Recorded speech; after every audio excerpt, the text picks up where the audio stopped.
somebody carried me as a courier or like a messenger for $4,000. You go, somebody meet you at the airport and take the stuff, go and sell it, maybe $200,000, but yours is $4,000. But I was happy because I had not held $4,000 in my hand before. So when I came, I was walking like I was bouncing like a tennis ball, feeling good. Then I bought my first car, Golf, yes, which wasn't bad. But then along the line, my taste grew. I went again the second time. This time I got $8,000. And I was doing courier. I did courier or messenger, drug messenger for close to 1.5 years. Then, fortunately or unfortunately, the Americans were hunting down Pablo Escobar. Some people call him infamous, but he is my hero, yes, because he took care of the poor. Pablo Escobar was making close to $800 million to $1 billion a day because he was controlling all the network in the world. But then I don't see him as a bad person because he was taking care of the poor, giving scholarship, and he give you two options, plata or promo. That is, you want to work in a factory, like singlet factory, sandals factory, you get a motor or some small car, make some genuine money. But you want to work in the drug factory, you become a millionaire, as in the valley. But then, Pablo don't take sorry. He won't give you a second chance because it's a very dangerous trade. So when I met his people, they got me involved and I got $150,000 and I brought DMC 12. Up to now, I've not seen DMC 12 in Accra here before. I was just 25 years. I felt good because money is power. You get the money, you get the power, and you can manage yourself, buy almost everything you want, yes. I got there and surplus, I got a passport for her, flew her to Zurich, and then they came to meet us with a Bentley limousine driven by a white man, another one in the pig hat who opens the door for you, step out, and I was sleeping at Grand Sheraton, $1,500 a day. So he said, you think you can walk here with your flamboyant ways? I don't know the kind of work you are do. Come on, get out from here, get out. So I said, well, he doesn't want me. My other siblings were too genuine, church-going, guitar-playing people. So I was the youngest, but I was a very hard. So whoever wanted, fine. So I sleep mostly in hotels. Yeah. Until the opportunity came for me to make the biggest payday. It was 140 tons of cocaine. The very biggest who had been arrested from Africa within the past 100 years, which is like, let's say, cement bags, like 2,500 cement bags. And I was going to make $2.5 million out of that deal. The whole deal will have fetched about 80 to $90 million. So somebody said, well, you men in Africa are not powerful, so let's go to India. So I went to Punjab, Sriparamondo. I paid $1,500. It's a 12-hour journey. I went and met this bearded Juju man who did things for me and said I will never be arrested. Gave me some small thing like a pebble that when I get to the airport and another airport, because it was through shipment, that we have drilled cocoa timber and you pack it in. If you go straight from Colombia to US, they will bust you because they know it's the hub of drug dealers. So you bring it through Guinea and through Takrady. As for Ghana, you give them a video and then a video monitor and then the deck and some few cassettes. Don, oh, Godfather. So it was so easy for me to manipulate and maneuver my way out. But incidentally, when I was going to clear the goods from America, that is the West Coast, California, with all my juju, that was the very first time they busted me. And they jailed me for 40 years. I don't believe it. No. Like in Shakespeare, said the forces of darkness tells us truth in little things, but lead us on to betray us in things of greater consequences. It's something that they lead you on, maybe through coincidence, I believe. Yes, it will seem to be working because with the money I paid, I've never been arrested. And my biggest payday, $2.5 million. They got me and I went to prison in one of the toughest jail in the world, San Quentin. Nobody has ever escaped from San Quentin. We have got Old Sparky, which has an electric chair, which kills people. Yes, it has been killing people since 1925. And we have got Chino, which is a holding cell in California. And we have got Big Mac in Oklahoma, where they use lethal injection, poisonous injection, 3 different injections to knock you up or you to be dead. And when they took me first to San Quentin, I met people. It contained the most dangerous, one of the most dangerous people in life, where I met this guy called Bedman of Alcatraz. Already he has killed a warder in the prison, and I was put in the same cell with him. Then they reduced my sentence to 30 years. When I came, my land, people thought I was dead. These people have sold them. I never picked taxi, no, or trotro. I change cars every 2 months. I've used Bentley, I've used Lincoln Continental, the type the US president used. Yes, the beast type. Yeah.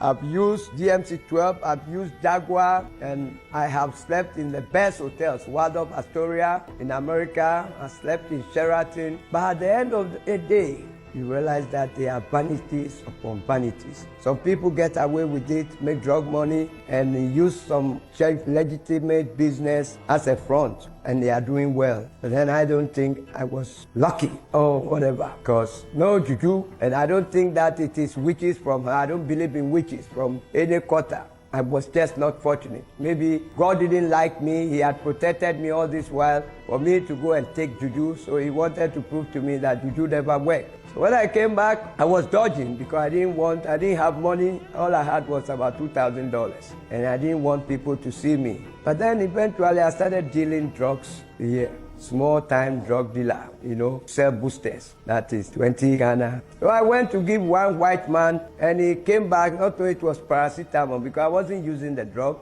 And he said, don't bring me this bullshit no more. So now I have to test the drug and test it. That is cocaine and heroin. We didn't have anything like Tramo. And among all the drugs, weed is something that opens my mind and things which is not very addictive. But heroin, my God, you take it, 1 month you are addicted. Before I realized I had stomach cramps like rheumatism and things like that. So after 1 month, a policeman friend who was supplying me with the drug said, the thing has hooked you. I said, it can't hook you. Then I sold everything, my gold chains, my shoes. I put designer shoes, my suit, because the drug dealer would tell you, oh, Charlie, I want to buy this, your thing. Now I had sold out to my bed that I lie on. I didn't have a cent. So I became an addict around 1980, 81, 80, let's say no, around 1984, 85. And people were saying I was mad. No, I wasn't mad, but I was walking without bathing for about 2 months. I wear jeans and it becomes black like leather. Because when you add it, you don't care about anything. You think about how to sustain the drug habit. You come to Mr. Joseph's office, you see his phone costing 40 million. You just look left, right, nobody is there. You pick the phone, not because you want to steal it. Cold turkey, that is the craving for the drug, where you don't get it, will make you steal a phone worth 40 million to go and sell for 2 million to support your habit. Now people knew I was an addict. Nobody wanted to support me. So what happened? Now this girl, I was flexing. She saw me. He said, hey, Candywan, is that you? Hey, well, this. Then as she was talking to me, Atosu, her friend said, hey, you are talking to the old beggar. And I wept. The lady said, you call Candywan an old beggar? This man, a few years ago, you can't even get close to him. But the road of life can be rocky and you can stumble too.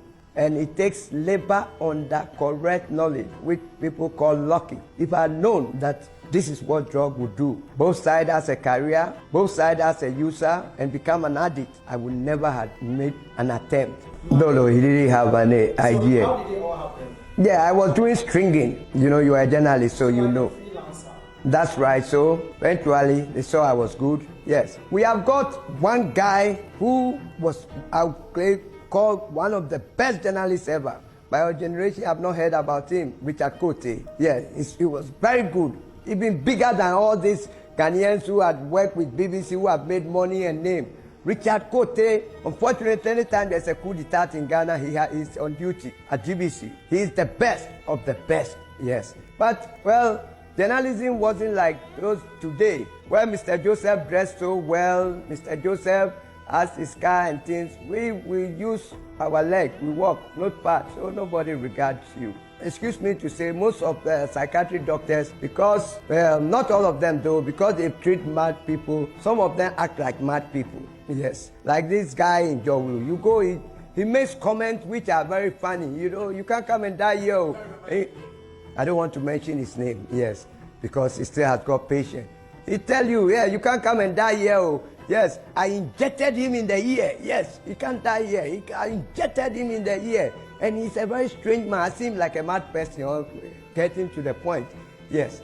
But then I would advise the youth. Me, I didn't have the opportunity of seeing on television somebody who has been a don and has been reduced penniless. Yes. If I had, I would never have gone into drug addiction in the first place. My biggest lesson was I should have stuck with BBC. And I know myself, I would have been the best or one of the best. But you want quick money and you get a very big fall. And that is it. And my lesson and my advice to the young men is, you are not being smart when you go using the drug. Al Pacino said, do not get high on your own supply. I have dealt with people who have gone on to become world-class drug barons in Mexico. Silvanos Jesus Alvaro, yes. Jesus is middle name. Yeah, he is a big-time drug dealer, big-time, world-class, yes. But if you think you are a guy and things, it will humiliate you. Drug addiction is something that would bring you on your knees. It is something that would disgrace you. How can you go to a beautiful, seductive brilliance of a woman like this lady to go and beg money? In my normal life, I wouldn't do that. But you go to the woman you took to Switzerland, the mother. Oh, mommy, I came and I shot petrol here and I am going to the bank. When I come, mommy, I'll give you 10 million, don't worry. You take 5 million, you don't pass there again. You go to another place, same story. And it starts to spread. Hey, Jeff came here, he came to dupe me 5 million. This one. People, you have taken them abroad. You go on your knees to beg them for money. But this is what drug does to you, especially heroin and cocaine. So my biggest regret was not sticking to my BBC thing or doing something other. Yes. You see, today, the opportunities with the internet and things like that, yeah. But our time is like you use AD44, your leg. You go here, journalists, you know, sometimes you see some GBC journalists, their shoe has been patched. Yes. And me, I can't wear a shoe that is patched. I wear ballet shoes. Yes. I dress impeccably. I don't wear just any suit at all. I wear suit that is sewn by Jewish people or French people, the best of the best. Yes. I put gold chains. I wear Rolex costing $17,000. Yes. But unfortunately, maybe I should have been a small-time drug dealer, or I shouldn't have gone there. But my biggest regret is trying to test the drug and me being addicted. I got addicted for 25 good years. I tried to stop. No. I go to church. I went to one church. The pastor said he was going to deliver me from addiction. But he ended up beating me, you know, because he was blowing my stomach at Legon Botanical Gardens. He said I should speak tongues by force. So when he hit my stomach, I say, oh, Ajay, he said the tongues is coming. Then he hit my head. Jesus, I said, oh, pastor. He said, yes, the tongue is coming. But I knew I wasn't speaking in tongues. After they beat me, when I was there, my mind was telling me it is money I want for the drug. So after he finished, he said, Paul and Jacob said, silver and gold have I none. I said, hey, pastor, you beat me and tell me silver and gold has I none. Because of the silver and gold I came here. So they said, oh, they made collection for me, and I got about 1.5, which could sustain my drug habit at least for 2 days. I'm at the doorstep for 65, but I look like 80 because of the drug, because of the challenges I've been. It takes nerves to live like Pajo Donko. Yes, and I wouldn't want to go there because I tempted it many times. I go back. Then I had this methadone thing where somebody whose wife was an addict, they came on a holiday. He brought it and he said, I can only give you 10. When the cold turkey comes, you take it. But so when it was getting finished, I was getting scared. I'll go into this drug again. And when you stop, you become very fat. Yes, your head even becomes fat. Eventually, I was able to use willpower to kick the habit. So sometimes I want to go to the ghettos and win souls, but I'm scared. Because this thing is so powerful. You will go, like I was in Kolebu, my first suicidal attempt, they had put POP on me, they had put metal on my legs, And I woke up, you know, the injection they give you at the theater is Petidin and Sosigon. But me, when they gave me, it was this houseman, these training doctors. I was like, but I was not going. People who are even being amputated, when they give them, they go out for 12 hours. But me, because my system was saturated with drug, I wasn't going under. So the lady ran to the professor.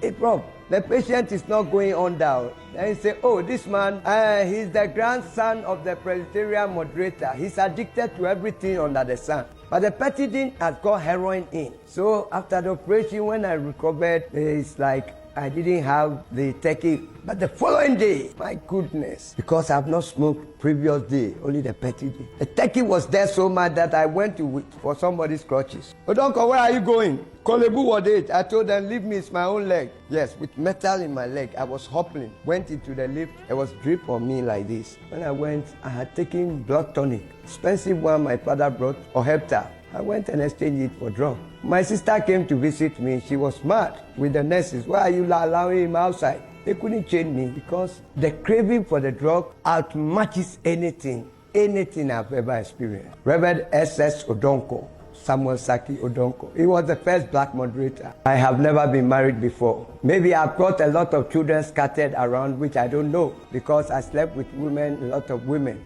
But there was this decent lady who I impregnated. And I told her to abort the baby. She said no. And that night, I was leaving for Italy. And so he said the grandparents wanted to see me. When I went, I told the grandparents that I wasn't responsible for the pregnancy. I said things with deep regret. If she's listening, Mary, once again, I'm sorry. Forgive me.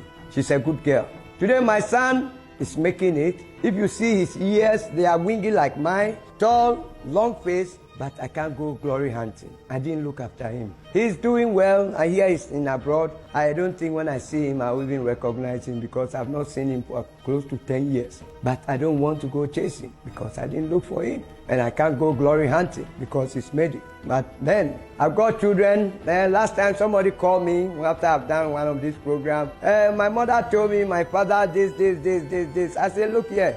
My father had Concord because I used to travel with Concord and things. I said, you don't have anything to inherit from me. So if that is what you want, me, I don't have anything. Not even one city will you inherit from me. So if your mother told you, maybe your mother has lied to you.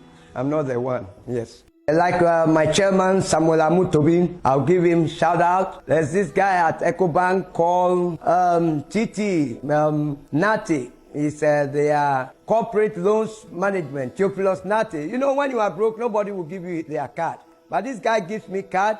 This guy comes and look for me and gives me money. Yes, because since I stopped the addiction, Jimmy Cliff has been in my life and I want to get rid of Jimmy Cliff and still he doesn't want to get rid of my... But I'm trying to write a book so that I'll get out of Jimmy Cliff. You know that this thing called Harder They Come. That a song that Jimmy Cliff made, Harder They Come. Yes, when you get to Harder They Come, you are broke, always cash strapped. But I'm trying to write a book which I believe will be a bestseller. Yes, and then maybe I can pick up and make some good money over there and set up a rehabilitation center, Narcotic Anonymous, because I've been there. There have been drug treatment centers or rehab centers, but they are all or majority are a bunch of criminals. You know, because the drug addicts, they go and commit crime in town, they are looking for them to arrest them, then they go and hide there. Then the rehabilitation center, they use the people to weed. They go and take donations from churches and this, and they give the people very cheap things, you know, cheap food, expired food, and use the things for themselves. I have never been there. I would never be there. They wanted to take me and use me to get donations. I'm smarter than them, so I would never allow them to use me. Because most of the people go to that rehab center, no medicine, no substitute, and they come back on the drugs because they go and hide themselves from the police.